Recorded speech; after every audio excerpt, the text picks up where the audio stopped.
Well, as somebody's already mentioned, I did get back this week from a very long bike ride, and I do want to thank you for your support. I met my fundraising target, and the whole event has raised $230,000. So everybody got there safely, and some people got there more quickly than others. So, although we did all arrive together, although a funny thing happened, this isn't my sermon notes, but there was this guy who was slower than me riding, which was great. In one sense, that I didn't feel bad, but unfortunately when he came to some really big hills, he'd just hop in the car, and that made me the slowest rider. So going up the hills, and which wasn't always great. But so as the 10 days wore on, he hopped in the car more and more as the mountains got bigger, and so he probably only rode 300 or 400 kilometres, and instead of the 1400. So we're coming into the MCG, finishing at the MCG, and we're riding in pairs, right, a long row of pairs, and the lead riders, who were the A riders, when we got to the MCG, they turned the wrong way. And so everybody's turning the car behind us saying, turn right, turn right, turn right. So they turned right. And this guy did a Stephen Bradbury. So this guy who had only ridden 300 or 400 kilometres crossed the line first. So it was fairly impressive. What was great about the ride actually was that I got to meet all sorts of people, and they were just kind of connections of connections. Some people connected to some of the sponsoring companies. Some had just heard about the ride and just wanted the physical challenge. And one of the girls who was riding, I was in the B riders. So the A riders were very good. They rode very fast. And then there was the B riders, and I was one of those. And one of the girls, who was herself a good rider actually, was a girl called Jennifer. And she was from Cessnock. She's a lawyer. And she was an outgoing person. She was fun to be around. But on the very last night, we had this like a farewell dinner, kind of wrap up of the whole event. We showed some videos and shared some stories. And she, unscripted, she just hopped up and said, I just want to say something about the Salvation Army. And she said, I'm 37 years old. And she said, 30 of those years have been happy ones. But she said the first 7 were not. She said, both my parents were heroin addicts. And my sister and her sister happened to be there that night to come to support her. She said, my sister and I lived hand-to-mouth existence. We were often hungry, starving, neglected and uncared for. And she said, I remember when Mum used to kind of get herself looking reasonably respectable, and she would go to the Salvation Army and she would ask them for a voucher, and they would always give her a substantial voucher of $50 or something. And she said it was like Christmas because we could take it down to the shops and we could buy something to eat. And she said, I remember every time we got those vouchers. Now, her story changed when she was 7. Her dad, for the second time, overdosed. And when he came to, he saw the distress on his daughter's face. And he said, I've got to get myself clean. And he did get himself clean. And he's been clean for 30 years and he's looked after both his children. Her mother, unfortunately, is still an addict. And I was thinking about Jennifer and thinking about her story. And it was very moving when she shared this, because none of us had known this, right? And so she wanted to give back to the Salvation Army. That's why she wanted to go on the ride to raise funds for them. And I thought about Jennifer, and I thought, what did she want? What did she really want? When this little child, what did she want? What did she really need? What is it that each of us wants? Our basic wants, the deepest desires of our heart, or not even desires, needs. What do we want as Christian people? Now we could want many things. We could want many complex things.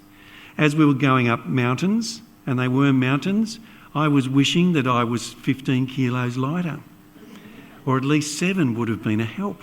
The laws of physics, accelerating against gravity, it was hard work. What are the things that you and I want? Well, we might want gifts. We want more talents. We want a better intellect. We might want certainty in our life. We might want understanding or knowledge. We might want a glimpse of our future to know what lies ahead. And the list is probably a long one. If you've studied psychology at any level, if you've ever done a Psychology 101, you will have met Maslow's hierarchy of needs. It's a kind of famous matrix. And it talks about the levels of needs that we have as human beings. And at the bottom level, it's a pyramid actually, and at the bottom level, these basic needs, the things that we absolutely must have, and they are for food and water and rest and security and safety. And these are our basic needs, the basic needs that we want. So when we say, when it all boils down to it, what I really want is rest and safety and security and sustenance. And I think this psalm we've read today, that Rachel read for us, is a what do you really want psalm. I think it answers that question in a very fundamental way. So Psalm 131 is one of what are called Psalms of Ascent. So if you were to look at the Psalms from 120 to 134, they all bear this title, a Psalm of Ascent. And we think that they were the Psalms that people used when they were ascending to Jerusalem. Jerusalem is high on a hill. And on an annual pilgrimage, or perhaps a once every few years pilgrimage to Jerusalem, that these Psalms would be sung or recited. And if you look at these Psalms, you'll see that most of them are actually quite short, just like the Psalm we read today.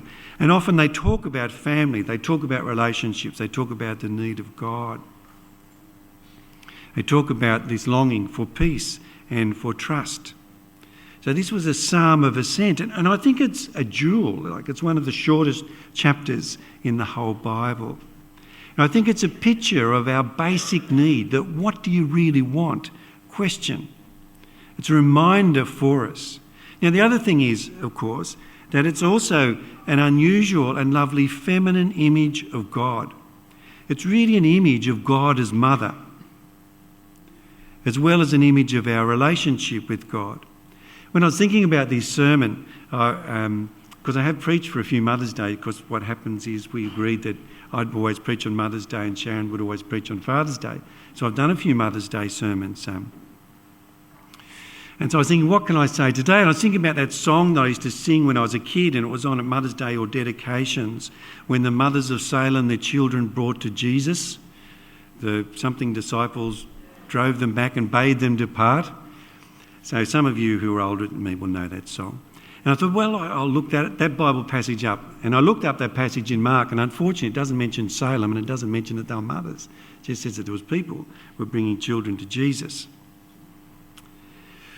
However, in that story, and it's in Mark's Gospel, it's in Mark chapter 10, we see children being brought to Jesus by people, probably mothers, at least lots of them were mothers. The disciples say, no, take the kids away, he's busy. And Jesus says, stop, let the children come to me. And in Mark it tells us he took them in his arms. He took them in his arms and he placed his hands on them and blessed them. And that's a mothering image, isn't it?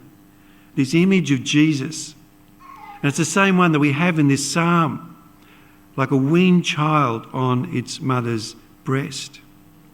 Well, why a weaned child? What does that mean? Well, it's a child that's not there for food. It's a child who's just sitting there because I want to sit there. I want to sit on my mum's lap.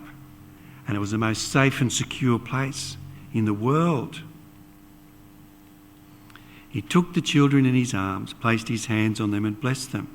And I wonder if those children remembered it. Probably not. We don't remember memories from when we're 2 or 3. I guess the mothers remembered. And those who followed Jesus' story would have remembered that the Messiah had blessed their children. And in fact, it even goes deeper than that. In Psalm 131, it's not just a maternal image. A straightforward translation of verse 2 means that the psalm was probably written by a woman. The verse, a straightforward translation says, my soul is like the weaned child that is with me. And I wonder if it was one of those creative moments as they're on the pilgrimage to Jerusalem, and so let's say Rachel, that's a good biblical name. So Rachel is sitting there with all the other families, and she actually says these words. She actually says, "My heart is not proud, my eyes are not haughty. I do not concern myself with great matters or things too wonderful to me, but I have calmed and quieted myself. I am like a weaned child with his mother. Like a weaned child, I am content." I wonder if they said, "Rachel, that's beautiful. Say it again." And she did, and they remembered it. It became a song that they wrote down and said on their ascent. Perhaps it was more believable because it came from a woman. I don't know if you saw the results of the survey this week. Do you know who the most trusted politician in Australia is? Jacinda Ardern. The most trusted politician in Australia is Jacinda Ardern by a very big margin. By a very big margin. The next three are all women: Penny and Julie and Tanya. So perhaps we should trust the word of a woman here. So what does this psalm have to say to us? This picture of this weaned child who doesn't need its mum for food. Perhaps you remember that when you were a kid, when you just wanted to sit on your mum's lap. Not because you needed anything, just because it was great to sit on your mum's lap, just because you could. Now I know for some of you that was a long time ago. For me that was in the 60s. All right? For some of you it was even further back than that, the 50s or the 40s perhaps. I was hoping that Hazel was here, and that would have been in the 20s for her. So anyway, if you can remember that far back, can you remember that feeling of sitting on your mum's lap? So this psalm is an image and a reminder about our deep need for security, our need for comfort, our need for love. And sometimes we need life to be simple. Sometimes we just need life to be simple because life is complex. Life is hard. Life is uncertain, and we just need it to be simple. And we need to step aside from the busyness of our lives. We need to step aside from the busyness of our world to recapture this sense of being with God, of just being with God and being secure. As human beings, we are storied people. And that means we have stories that help us make sense of the world and sense of ourselves. And we have these deep narratives in our hearts, and they're created out of our cultural heritage, they're created out of our family heritage, they're created out of our life experience. And at a deep level, they drive our sense of self, our sense of our place in the world. They drive our behaviours and our self-understandings. We need these stories. They shape our hopes and our dreams and our longings. But often these narratives about who we are and our place in the world and what we should be doing and expectations around us, they're often distorted, sometimes affected by sin, and sometimes it's not our sin.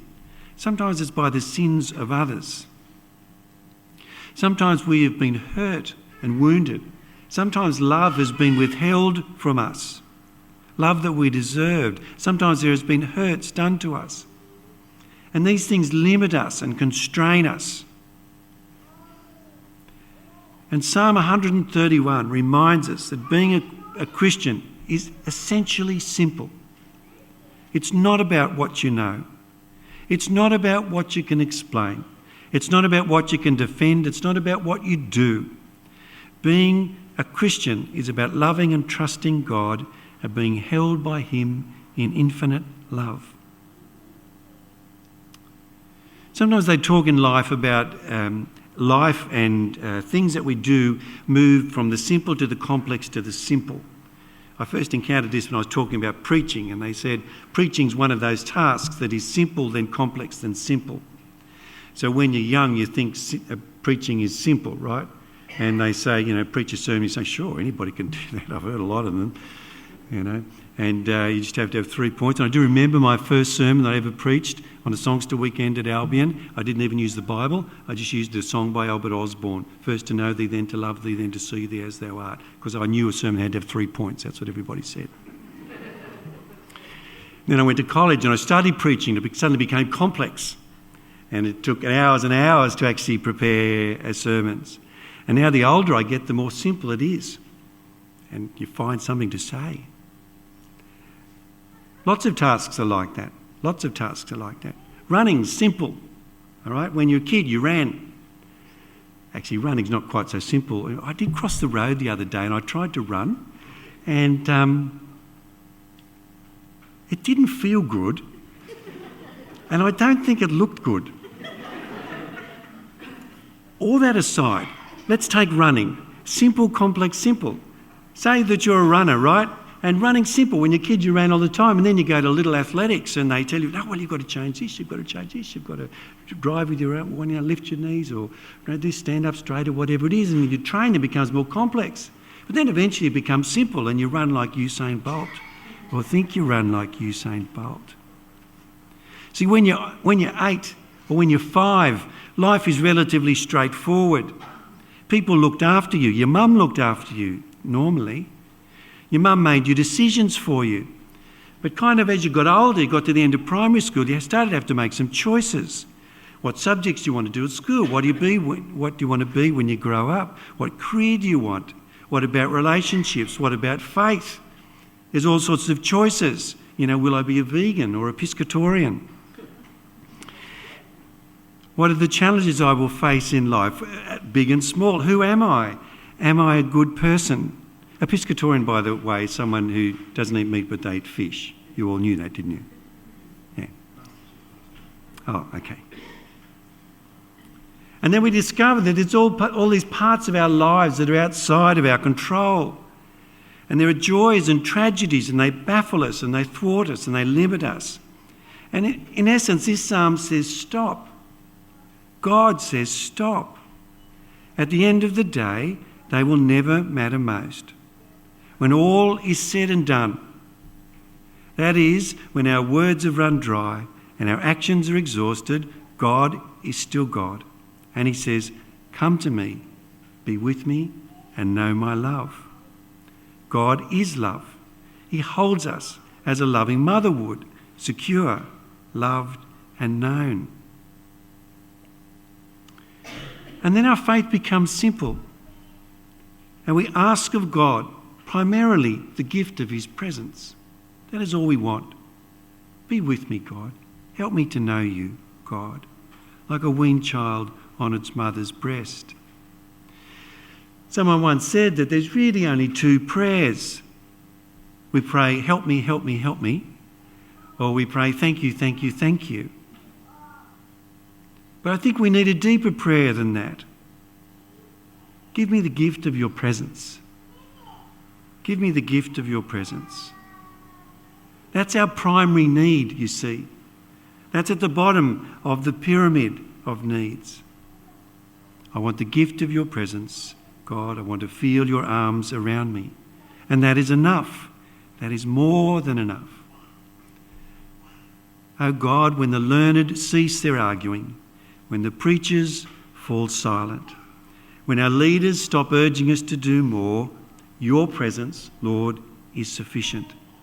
Your presence is all I need. What did Jennifer long for as a 7-year-old girl? What did she long for really? She longed for home. She longed for home. To be able to say, I am safe, I am secure. This is a very personal psalm, a psalm to the God who carries us in our arms. May each of us know today that our God carries us in unfailing, infinite love every moment of our lives. I want us to sing a little chorus that if you've grown up in the Salvation Army, you'll know well. It's just got a slightly different time signature. So I'm going to ask Zoe just to sing it the first time through for us. And as we sing this song, just pray that prayer. Lord, let me know your presence. That's it. Lord, let me know your presence. Let me rest in you. Let's sing this prayer together as we come before him.